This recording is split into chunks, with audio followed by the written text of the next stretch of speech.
آج ہم جب بھی خبریں کھولتے ہیں تو ہمیں ایران اور اسرائیل کے درمیان صرف اور صرف میزائل، دھماکے اور ایک دوسرے کو مٹانے کی دھمکیاں نظر آتی ہیں۔ دنیا کو لگتا ہے کہ یہ دشمنی صدیوں پرانی ہے، لیکن حقیقت اس کے بالکل الٹ ہے۔ ایک وقت ایسا بھی تھا جب تہران اور تل ابیب کے درمیان ایسی گہری دوستی تھی جس کا تصور آج کے دور میں ناممکن لگتا ہے۔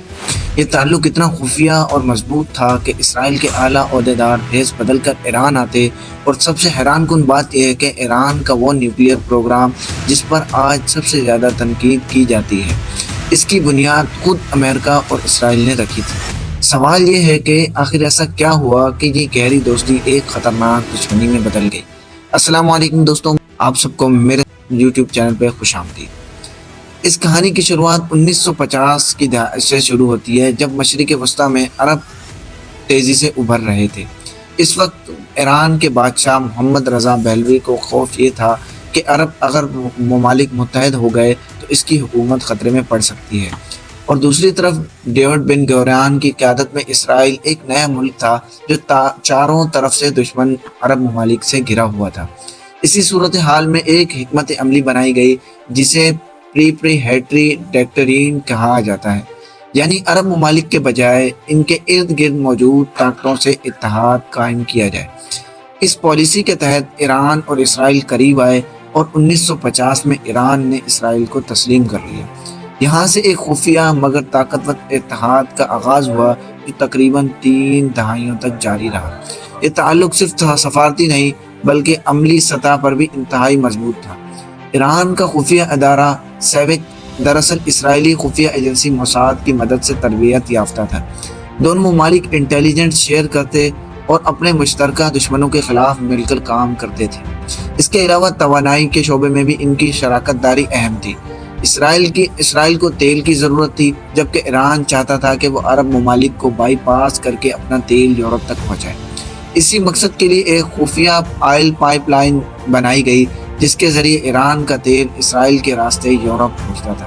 اس دور میں ہزاروں اسرائیلی انجینئرز اور فوجی اور ماہرین ایران میں کام کر رہے تھے، جو ایران کی فوج، زراعت اور ٹیکنالوجی کو مضبوط بنانے میں اہم کردار ادا کر رہے تھے۔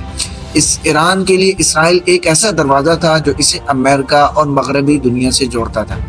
لیکن 1979 میں ایک ایسا انقلاب آیا جس نے سب کچھ بدل کر رکھ دیا۔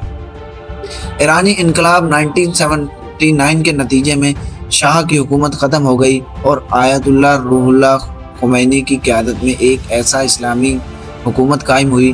نئی حکومت کے قائم ہوتے ہی اسرائیل ایک ایسا دشمن تھا جسے چھوٹا شیطان قرار دیا گیا۔ اقتدار میں آتے ہی ایران نے اسرائیل کے ساتھ تمام کے تمام تعلقات ختم کر دیے اور اسرائیلی سفارت خانے کو فلسطین کے حوالے کر دیا۔ یہ وہ لمحہ تھا کہ جب گہری دوستی بھی دشمنی میں بدل گئی۔ تاہم تاریخ سے یہاں بھی ایک دلچسپ موڑ لیتی ہے۔ جب 1980 میں ایران اور عراق کے درمیان جنگ شروع ہوئی تو ایران کو ہتھیاروں کی شدید ضرورت تھی۔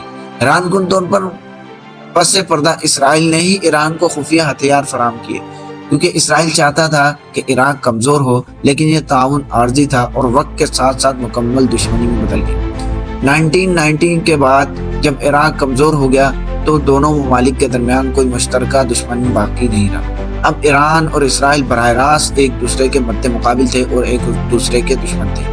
ایران نے خطے میں اپنے اثر و رسوخ کو بڑھانے کے لیے مختلف پراکسیز کی حمایت شروع کی، جبکہ اسرائیل نے ایران کے نیوکلیئر پروگرام کو سب سے بڑا خطرہ قرار دیا اور اسے روکنے کے لیے خفیہ کارروائیاں شروع کی، اور آج یہ کشمکش شیڈو وار کی شکل اختیار کر چکی ہے، جہاں سائبر حملے، خفیہ آپریشن اور پراکسی جنگیں جاری ہیں۔ اور حقیقت میں یہ ہے کہ آج کی یہ دشمنی صرف مذہب کی بنیاد پر نہیں بلکہ طاقت، سیاست اور مفاد کی ایک پیچیدہ شطرنج ہے، جس کی بنیاد اسی پرانی دوستی میں چھپی ہوئی ہے۔ سوال یہ ہے کہ کیا مستقبل میں یہ دونوں ممالک دوبارہ اپنے تعلقات بہتر بنا سکیں گے، یا یہ دشمن کے اب ہمیشہ کے لیے جاری رہے گی؟ تو اپنی رائے کمنٹ میں ضرور بتائیں۔ اگر آپ کو ویڈیو پسند آئی تو اس کو لائک بھی کر دیں، اور تب تک کے لیے اللہ حافظ، ملتے ہیں نیکسٹ ویڈیو میں۔